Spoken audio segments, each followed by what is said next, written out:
et puis ami de Djibouti. Donc je vais devoir assurer la modération pendant 1 heure ou 2 heures durant ces débats. Donc, comme je le disais, nous vous remercions d'avoir répondu à l'invitation de l'ISN qui organise également aujourd'hui cette conférence de presse pour éclairer l'opinion nationale et internationale sur le contexte général à Djibouti, mais également le contexte qui a été créé par les accords du 30 décembre dernier. En troisième point, avec Maki qui est le représentant en France de l'ICN et Ahmed Louita ainsi qu'Isabelle, nous allons également examiner également où on est aujourd'hui avec ces accords-là. Donc sans pour autant monopoliser la parole, je donne la parole directement à Maki qui va effectivement faire l'état du lieu général de la situation actuellement. Merci.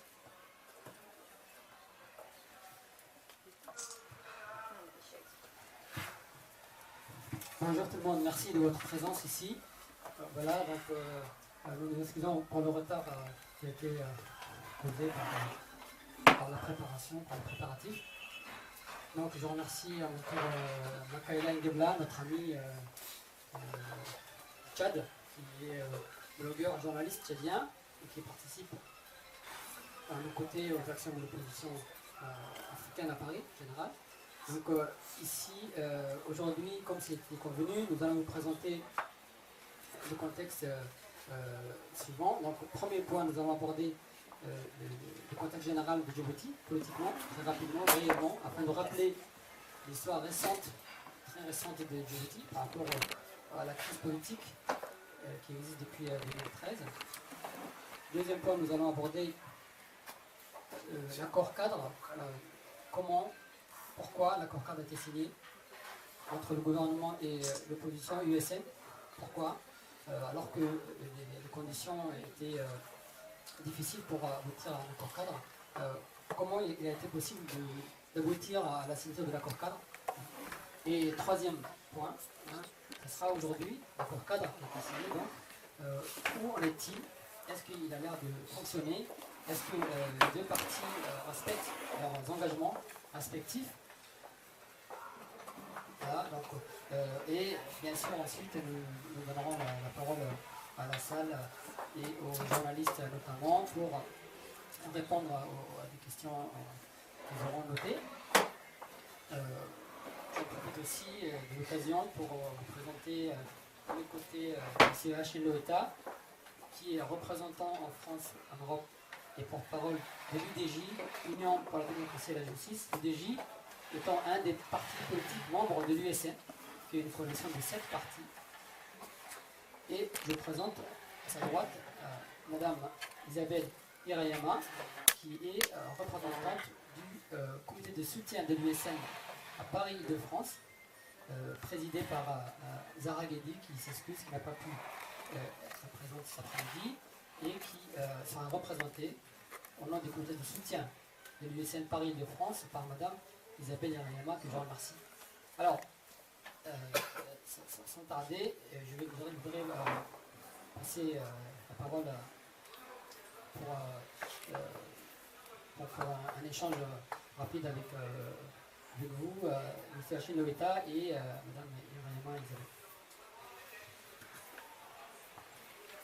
Merci Maki. Bon, moi je vous présente Hachem Loeta, comme il a si bien dit.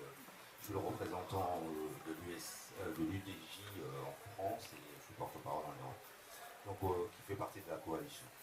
Tout d'abord, je souhaiterais vous souhaiter une bonne année à tous, et plus particulièrement les Djiboutiens de l'intérieur et de l'extérieur, et particulièrement nos amis africains qui luttent, le RDC, qui luttent pour leur liberté dans le sang. Ceci étant dit, comme il avait dit Maki, on va un peu décortiquer, pas tout l'accord cadre, parce que c'est long, ça prendra beaucoup de temps, mais on se limitera à pas mal d'articles qui sont très intéressantes, et vous aurez les contenus et la suite après. Donc je passe la parole à Madame Isabelle. Bonjour à tous, merci de votre fidélité à la cause djiboutienne, dans des circonstances que nous savons aujourd'hui de précarisation de la région, la Corne de l'Afrique, avec une crise mondiale très soutenue. Nous saluons depuis Paris la solidité du mouvement des Djiboutiens eux-mêmes, le courage de la population qui tente de surmonter toutes les difficultés de la répression. Nous avons tous ensemble soutenu les efforts de l'USN vis-à-vis de la communauté internationale pour faire valider sa démarche.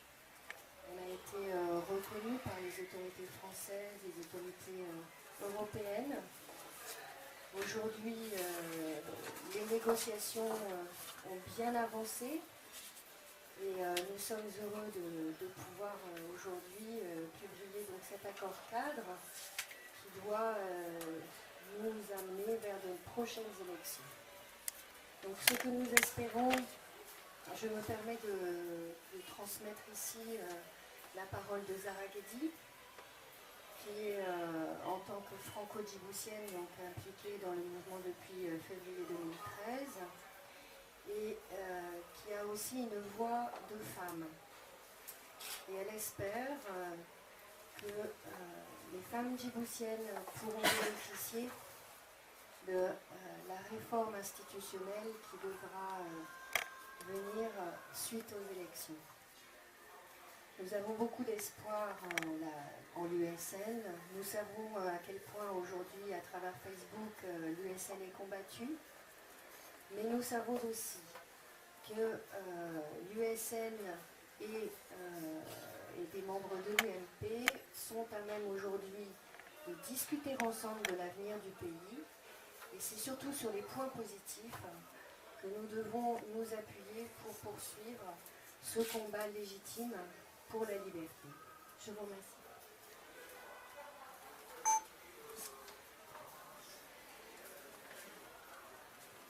Justement, moi je viens effectivement apporter, comme d'habitude, mon soutien indéfectible à la cause du peuple djiboutien, opprimé depuis bientôt 37 ans sous la dictature implacable de Ismaël Omar Guelleh.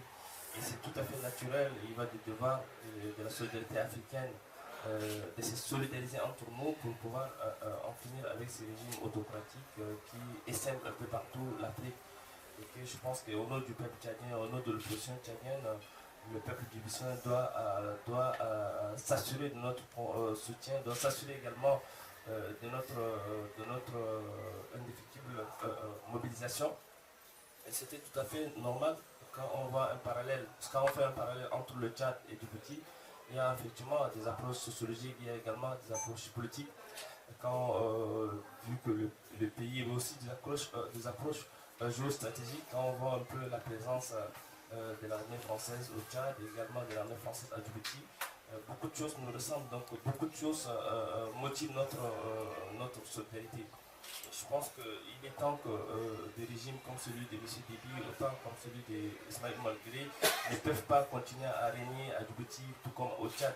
C'est l'une des causes qui nous amène effectivement à penser que les Tchadiens et les Djiboutiens doivent vraiment mutualiser leurs efforts, collaborer dans la main pour pouvoir que même éventuellement, si on arrive à faire tomber un régime, que ce soit au Tchad ou bien à Djibouti, éventuellement ça pourrait avoir d'impact dans l'un ou l'autre de ces pays-là. Et je pense que l'USN, qui constitue une coalition importante dans la lutte pour l'émancipation, dans la lutte pour le changement démocratique ou bien l'alternance par les voies des urnes, mériterait quand même le soutien non seulement des Tchadiens, mais le soutien de toute l'Afrique. Et je pense qu'il est temps ici avec nous, on pense aussi à nos amis français, on pense également à des médias en France qui accompagnent effectivement le combat légitime du peuple djiboutien. Je pense que c'est tout à fait un devoir. Et donc ce qui justifie ma présence parmi depuis tout le temps parmi mes frères djiboutiens et mes amis djiboutiens. Donc Macky, on va devoir te donner la parole pour que tu essaies de faire l'état de l'île générale de ce qui se passe à Djibouti. Et puis après tu vas aborder les accords cadres qui ont été signés le 30 décembre. Ensemble, on va essayer d'échanger où en est-on aujourd'hui avec ces accords qui ont été signés entre l'UMP et l'USN. Et puis peut-être Ahmed Loïta et Isabelle auront peut-être des contributions, bien des choses à apporter. Et puis après, on redonnera la parole à l'assistant, aux gens qui sont dans la salle pour pouvoir échanger avec vous. Merci. Merci beaucoup, Makaila. Merci tout le monde. Voilà, nous commençons.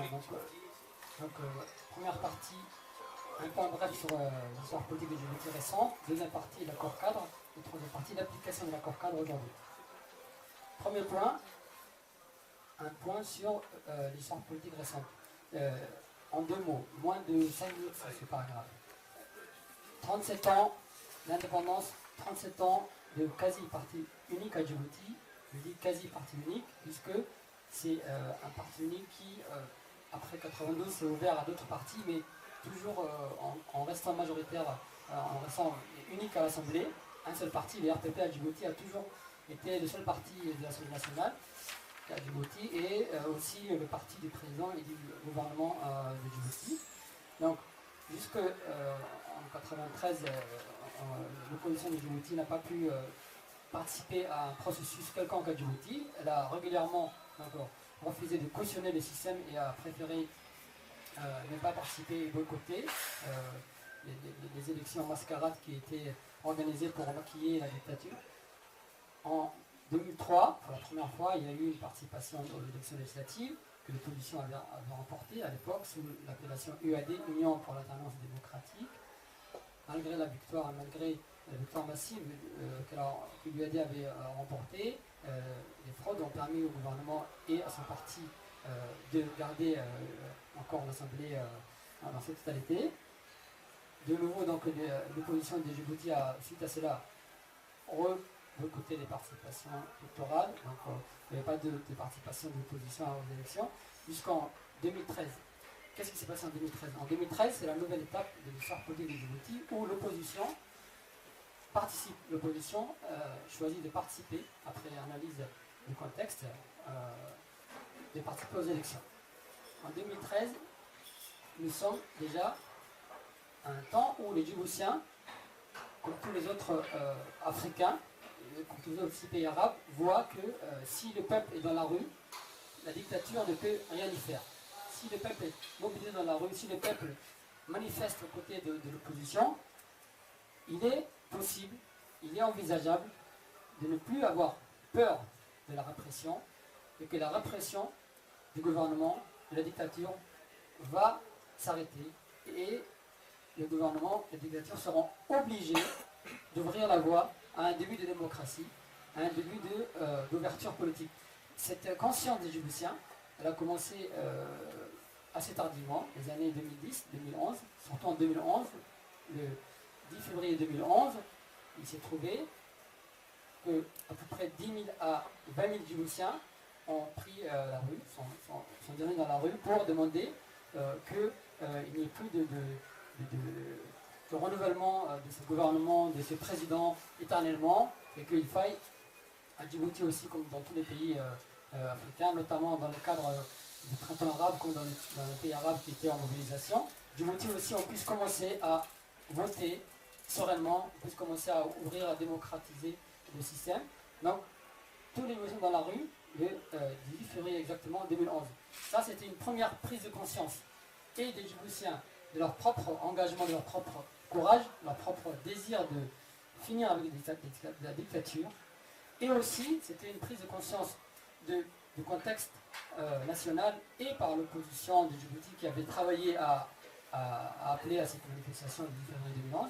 L'opposition a appelé à cette manifestation et les espérances ont même dépassé les attentes, puisque sur 5 000 à 6 000 personnes attendues, nous avons eu plus de 20 000 personnes dans les rues à Djibouti le 10 février 2011. Cela, ça a été une première étape, un premier temps où les Djiboutiens et l'opposition ont pris conscience ensemble que le pays était prêt, que la répression ne faisait plus peur comme elle faisait d'habitude, et que tout le monde était prêt à s'engager dans la rue et aussi contre le système de répression. C'est pourquoi, en 2013, en février 2013, élection législative, c'était la première fois que l'opposition réunie autour de 7 partis politiques, une coalition a été créée de 7 partis.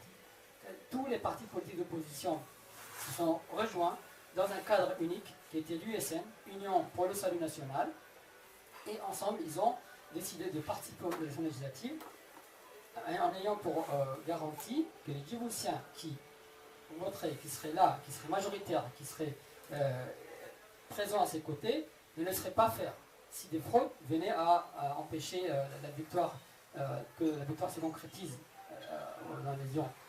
Alors voilà, c'est ainsi que l'opposition USN a décidé de participer aux élections de février 2013. Et comme c'était prévu, donc les fraudes électorales sont là, le gouvernement a fraudé les élections comme c'était toujours son habitude et a déclaré avoir remporté les élections à 80% et a attribué 20%, c'est-à-dire juste 10 sièges sur 65, à l'opposition. Parce qu'il y avait une réforme qui avait permis cela.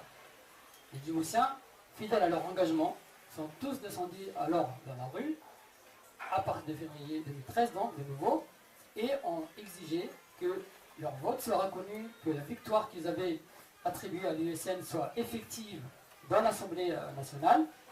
Et c'est ce qui fait qu'aujourd'hui, pendant 2 ans après les élections, les Djiboutiens sont régulièrement dans la rue, notamment les vendredis, quand ils sont disponibles, quand ils ne sont pas occupés par leur travail, pour ceux qui travaillent, dans la rue pour exiger que leur vote soit respecté.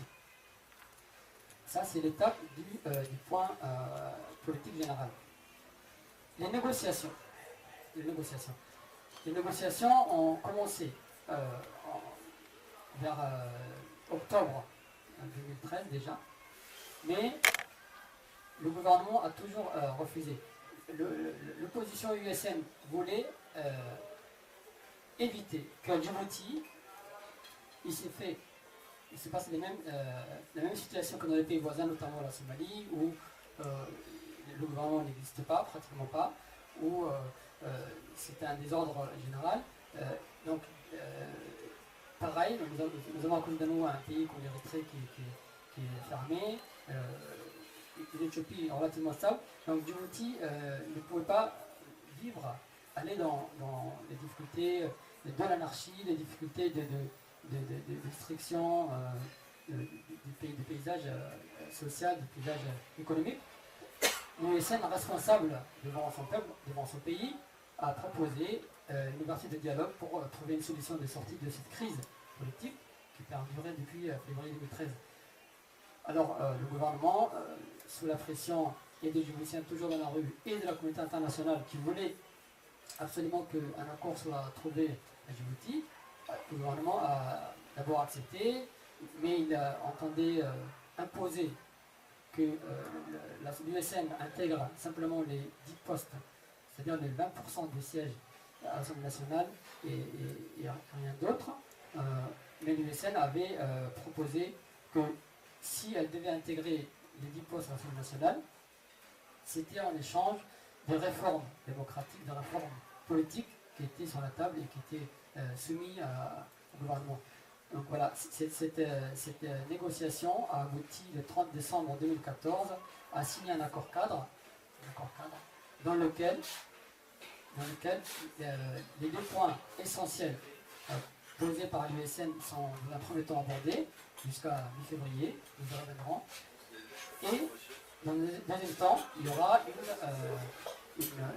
aura une commission permanente qui va aborder les uns après les autres les points politiques, les points notamment les lois sur la presse, notamment les lois sur les droits de l'homme et les libertés. Ce sont des points qui seront abordés à partir de février. Voilà le point général concernant comment nous sommes entrés dans l'accord cadre. Donc l'USN a accepté de signer l'accord cadre du 30 décembre 2014. Cet accord cadre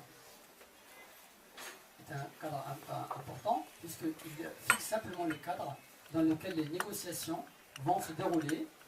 Et le premier point des négociations qui vont se dérouler, c'est la mise en place d'une CENI commission électorale nationale indépendante paritaire transparente, désormais, ce qui n'existait pas dans les passés. Et deuxième point, le statut de l'opposition politique de Djibouti, afin que l'opposition politique puisse travailler en sérénité et qu'elle ne soit pas harcelée en permanence par la répression. Le point important, pourquoi la CENI, pourquoi l'USN a accepté de signer des accords cadres et d'intégrer les 10 sièges qui lui sont proposés par l'Assemblée nationale, cela alors même qu'elle leur refusait ce point depuis le départ. Qu'est-ce qui a changé? Le point qui a changé, qui est très important, est celui-ci. Dans les négociations avant cette date, le gouvernement demandait que l'USN rejoigne l'Assemblée nationale, mais que les réformes démocratiques, politiques demandées par l'USN seraient soumises à l'Assemblée nationale telle qu'elle existe, c'est-à-dire en majorité UMP, parti du gouvernement, et que l'USN allait se contenter des négociations que les parlementaires auront délibérées. Les parlementaires vont délibérer et vont sortir de leur discussion un texte qui serait revu à la baisse et qui serait vide de son contenu. C'est ce que le gouvernement avait proposé et c'est pourquoi l'USN avait refusé l'accord tel que le gouvernement l'avait proposé. Le 30 juin 2014, le gouvernement a accepté que l'USN propose les projets de loi sur l'Assemblée nationale, sur la CENI et sur le chef de l'opposition, sans que l'Assemblée nationale ait à rediscuter l'ensemble de l'accord qui lui sera discuté avant cette étape dans une commission paritaire aujourd'hui en cours entre l'USN et le gouvernement. Voilà. Donc l'Assemblée nationale de Djibouti, qui est majoritaire à UMP gouvernementale, ne pourra pas rediscuter les termes de l'accord cadre, les termes du projet de loi de la CENI, les termes des projets de loi du chef de l'opposition qui seront discutés dans la commission paritaire aujourd'hui en cours jusqu'à mi-février. Ce point-là est important, puisque c'est ce point-là qui a permis à l'USN de donner son accord pour signer cet accord cadre, pour le proposer déjà, et pour qu'elle soit sûre que les points discutés dans la commission seront respectés, seront aussitôt acceptés et publiés au journal officiel. Voilà. Ça, c'est le point sur comment on est entré dans l'accord cadre. Alors, dernier point, aujourd'hui, où en est l'accord cadre dans son application? Donc, c'est l'accord cadre dans l'application, on y reviendra plus longuement, mais je voudrais quand même sur ce point insister. L'accord cadre qui aujourd'hui est en discussion après signature du 30 décembre n'est pas un accord définitif, c'est un accord simplement qui permet entre l'USN et le gouvernement d'ouvrir un cadre de discussion officiel, régulier, qui a commencé donc le 30 décembre et qui doit se continuer dans un premier temps jusqu'à mi-février. À la mi-février, les négociateurs de l'USN, les négociateurs du gouvernement remettront leurs observations et les documents finalisés et au président de l'USN, du CRD Souf, et au premier ministre de Djibouti, plutôt le Kader, pour que ceci, pour que le Conseil des ministres se saisisse, l'adopte, et ensuite que l'Assemblée le ratifie. Voilà ce qui est prévu, mais dans les détails, c'est à partir de février que nous aurons l'ensemble des détails, puisque par exemple c'est un accord cadre dans lequel l'USN est partie prenante à titre provisoire, puisque l'USN a déjà déclaré que si les points importants, celle de l'opposition, le CENI, n'étaient pas respectés, alors l'USN n'avait plus rien à faire encore dans cet accord, ce dialogue politique, et qu'elle serait en mesure de prendre sa responsabilité jusqu'à une rupture de ce dialogue. Voilà. Voilà pour l'instant, globalement, où nous en sommes, et j'en reviendrai plus tard sur d'autres détails. Je voudrais à ce stade donner aussi la parole pour compléter ce point-là à M. Hachim Loïta. Quand tu as si bien dit merci Maki, tu as tout dit, mais je rajouterai quelque chose, enfin, une petite phrase, en disant que justement si l'accord cadre était revenu à un point virgule, s'il y a un changement d'un virgule, ça devenait caduque. Donc ça veut dire tout ce que ça veut dire. Ça veut dire que l'USN prend sa responsabilité à mettre en cause et se retirer du Parlement et se remettre dans l'opposition comme elle a toujours été. C'est étant dit, sinon il y a le CENI, enfin, pour l'instant ne pose pas tellement de problèmes. Le seul quoi qu'il peut y avoir, où la discussion elle est un peu âpre, on le comprend si bien, c'est le statut de l'opposition. Parce que il faut savoir que nous on prépare l'avenir du pays sur la démocratisation, sur la prise de parole, sur la liberté totale. Et justement en ayant obtenu le statut de l'opposition, tout Djiboutien peut se permettre de créer son parti politique, et c'est très important, d'autant plus qu'il y a une échéance qui s'approche à grands pas, qu'on appelle 2016, l'élection phare dans tous les pays, l'élection présidentielle. Donc on est un peu pressé par le temps, il faut le dire, mais dans une négociation, c'est pas facile. Et sachant le contexte, surtout à Djibouti, c'est très très très difficile. Déjà l'USN a réussi à se maintenir uni, chose qui est très très rare, parce que le régime a tout fait pour que justement que nous soyons plus unis. Et que, malgré tout on a tenu, d'où notre fierté justement actuelle, justement d'aboutir à un accord cadre qui n'était pas vraiment prévu du tout. C'était pas chose acquise dès le départ. Sinon, il y a beaucoup de Djiboutiens qui, c'est vrai, qui n'ont pas compris ce que ça veut dire l'accord cadre. Donc on avait pris, enfin, ils ont pris une délai d'un mois. Ça ne veut pas dire que tous les problèmes de l'accord cadre se soient résolus en un mois. Donc ils ont compris comme ça. Et on leur comprend aussi depuis 37 ans de dictature. Et ils ont hâte que ça finisse rapidement. Mais il faut savoir que dans une négociation, c'est très difficile. Il y a toujours quelque chose qui intervient à la dernière minute. On n'est jamais sûr de rien. Donc ça va être en février, ça peut être un peu plus tard. Mais les deux points clés, qui est le CENI et le statut de l'opposition, vont être résolus rapidement. Déjà, il n'y a pas eu d'accord sur les gens qui ont été spoliés, qu'on les avait, comment on appelle ça, démis de leur fonction du fait de leur appartenance politique à l'USN. Ça a été rétabli. Ça, c'est déjà acquis. Enfin, en gros, c'est déjà acquis. Qu'est-ce qu'il y a d'autre encore? Il y a l'indemnisation des députés rentrant USN au Parlement depuis février 2013 jusqu'à 2015 sont indemnisés à l'auteur de ce qu'ils devraient gagner s'ils étaient députés. Voilà. Sinon, on attendra vos questions. Et, je repasse la question le micro à Makela. Merci.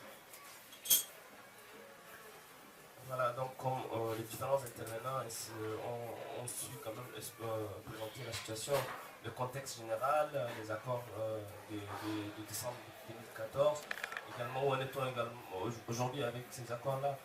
C'est vrai, parce que quand on signe un accord cadre, il y a souvent une inquiétude au sein des militants, d'abord de l'USN, une inquiétude également de partenaires étrangers, notamment la France, l'Union européenne et les États-Unis qui surveillent de près le processus électoral, qui surveillent de près à travers un monitoring sur Djibouti, qui devient un acteur aussi indispensable compte tenu, comme l'a évoqué Isabelle, compte tenu des crises sous-régionales, de l'insécurité qui sévit en Somalie, au Kenya, etc. Le régime de Ismaël Omar Guelleh est devenu de plus en plus indispensable aux yeux des partenaires internationaux et qui, malheureusement, souvent dans l'approche internationale, c'est que la communauté internationale traite de plus en plus avec des régimes qui sont ravalés par la population, compte tenu des exigences sécuritaires, et que ça relègue au second rang malheureusement les questions démocratiques, les revendications de populations qui sont souvent exigeantes sur le continent africain, et notamment Djibouti, où il y a une forte présence de la base militaire française, ce qui fait que le régime d'Ismaël Omar Guelleh est devenu valeureux aux yeux de la France. Et c'est normal que je pense que la mobilisation de l'USN et de tous les segments de la vie associative et politique djiboutienne c'est justifié en ce sens, et il va du devoir des partenaires étrangers et occidentaux de pouvoir appuyer la dynamique actuelle qui, s'il apparaîtrait que si on veut vraiment achever le processus démocratique dans ces pays, il faut forcément que la communauté internationale appuie toutes les initiatives si elles tendent à créer les conditions fécondes, à créer les conditions d'un dialogue politique durable, et que Djibouti puisse sortir de cette impasse politique qui a tant duré, dans l'angoisse totale généralisée, aussi bien des Djiboutiens, aussi bien des amis de Djibouti. Je pense qu'il est légitime que nous, en tant qu'Africains, et nous, en tant que force démocratique africaine, appuyons cette démarche-là. Isabelle, peut-être tu as quelque chose à dire pour une approche du comité de soutien, peut-être de l'USN, et puis un regard aussi. C'est juste la mienne. Je pense que les derniers événements survenus en France le démontrent. Il faut quand même relever que l'opinion française politique a vraiment évolué sur la corne de l'Afrique, même si les modalités des relations entre la France et Djibouti n'ont pas évolué sur le fond, puisqu'effectivement c'est un accord international bilatéral qui règle les relations entre la France et Djibouti à travers l'existence d'une base française. Je tiens à le préciser, Djibouti n'est pas une base étrangère à la France, elle fait partie de son territoire, encore aujourd'hui. Ce qui est une aberration sur le point de vue du droit international, mais qui est, je dirais, stratégiquement légitime pour toutes les parties, de part et d'autre de la mer qui sépare le monde arabe du monde africain. Nous avons donc une évolution de l'opinion politique qui a été marquée par, tout d'abord, et ça a été long à venir, et ça a demandé aux Djiboutiens plus que de l'énergie, et ainsi que tous les membres de survie du collectif de solidarité et d'autres organismes qui sont toujours actifs et présents sur ces questions fondamentales, de sensibiliser M. Fabius et de sensibiliser notre président. Donc l'évolution des politiques français a largement évolué, puisque nous avons vu que la conférence qui s'est tenue l'année dernière, c'était sur les... excusez-moi. La conférence pour l'Afrique qui s'est tenue à Paris, qui précédait celle qui s'est tenue 6 mois plus tard aux États-Unis, elle était présidée par le président de l'Éthiopie, ce qui n'est pas du tout un hasard. Et l'Éthiopie était censée, je dis était censée, je le mesure et je l'appuie, assurer une fonction d'arbitre pour la sous-région. En tout cas, c'était l'espoir de l'Union européenne. Nous nous sommes comment dire, la population djiboutienne a vraiment fait les frais d'une violence systématique et a eu le courage de se maintenir dans un combat pacifique, vraiment un combat de démocrates convaincus. Et lorsque les oulémas ont enfin été libérés, nous savons que déjà la guerre contre le terrorisme allait prendre une ampleur tout à fait particulière au sein de l'Union européenne. Donc nous avons une région qui souffre d'énormément de bruit, de bruit concernant le djihadisme, concernant, je dirais, les intérêts militaires, les intérêts économiques, des volontés de puissance croisées qui se situent sur une toute petite parcelle, sur un timbre-poste. Hein. Et donc la population, elle est vraiment offusquée, dans le sens elle est masquée, elle vit dans une oppression et dans cette peur. Cette peur, nous l'avons dénoncée tous, à chacun, avec les arguments dont nous disposons. Et cette peur qui dure depuis la fin de la colonisation, elle conduit malheureusement à la dislocation des populations dans un système que nous savons, je dirais, réparti également sur tout le continent africain. Nous connaissons donc les problèmes ethniques, les problèmes claniques. Or, le problème fondamental, c'est l'accès aux richesses et la transparence dans les finances publiques. Je tiens à le souligner particulièrement, j'y suis particulièrement sensible, puisque la corruption n'est pas le fait du seul continent africain, mais qu'il est le fruit, comme l'a très bien dit Maki et comme d'autres ici le savent fort bien, de la nécessité d'avoir des régimes forts pour maintenir des populations dans la stabilité, pour avoir des contrats avec les pays riches. Voilà. Donc cette faille qui conduit à ignorer les individus, les populations civiles, doit absolument être combattue. Aujourd'hui, il est important, et j'espère que les derniers remparts de l'égoïsme des pays riches sur les pays pauvres seront rompus par la prise de conscience des populations, que l'on appelait il y a 10 ans les pays du Nord.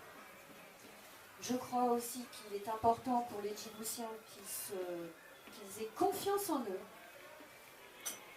que contrairement à ce que nous avons vécu ici en France, ils puissent vivre une empathie avec leurs voisins immédiats, quelles que soient leurs origines, qu'ils soient Afar, Issa, quel que soit le nom de sa tribu, quelle que soit sa pratique religieuse, quelles que soient ses traditions familiales. Il est important aussi qu'ils aient confiance en leur jeunesse, qu'ils aient confiance en leurs élites, qu'elles soient dans la diaspora ou qu'elles soient dans le pays.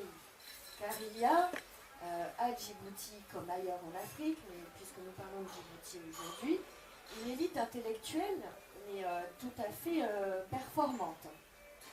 Et ça, je veux absolument que ça soit clair dans l'esprit des Français. Donc c'est très important d'avoir confiance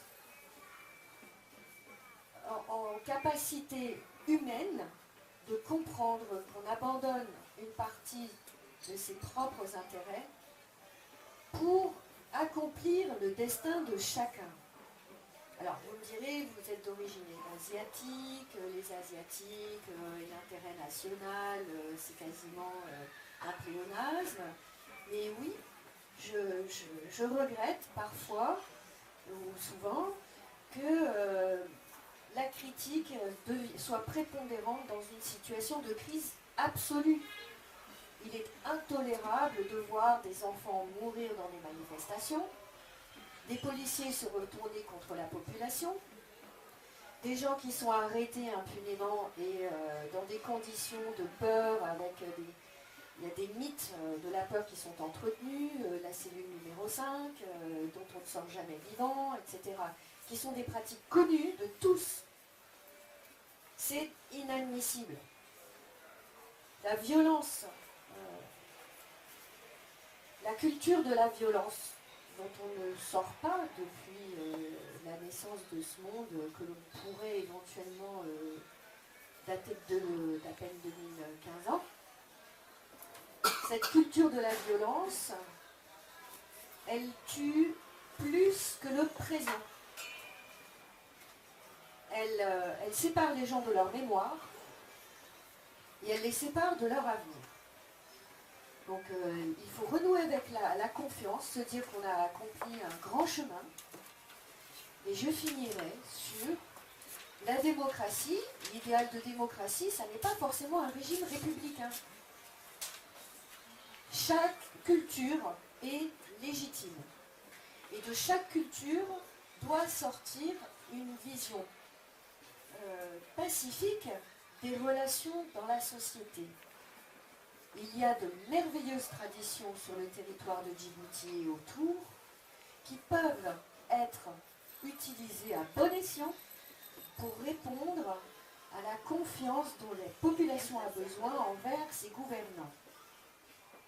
Donc à vous de retrouver au sein de votre mémoire et dans vos cœurs, je le dirais aussi simplement que ça, votre vérité propre, sans consulter des modèles extérieurs. Si le modèle est un modèle de sagesse partagée entre les clans, bon sang de bois, faites-le. Unissez-vous.